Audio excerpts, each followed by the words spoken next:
Mange i Danmark mener, at diskrimination kun går den ene vej. Men du har et eksempel på, at det også går den anden vej. Kan du fortælle mig om det? Jo, altså jeg har oplevet det før. Det var en helt normal dag, hvor jeg var på vej hjem fra skole. Jeg stod ved busstoppestedet og ventede på bussen.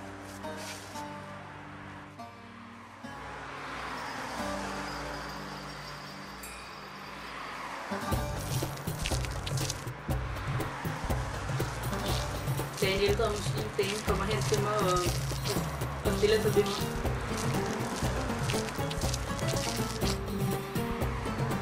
Jeg kigger så bare refleks på hende, og så smiler hun til mig, og jeg smiler selvfølgelig tilbage.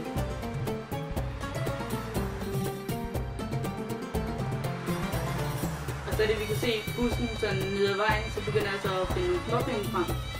Og de lå så det allernederst til min lomme.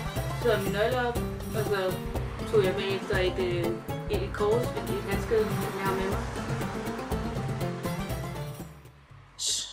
Ikke nok med, at hun reagerede, som hun gjorde, så satte hun sig sådan helt væk fra mig, som om jeg havde gjort hende noget. Og jeg mener, jeg har aldrig oplevet noget lignende. Altså en ældre kvinde som hende burde ligesom have respekt over for andre mennesker.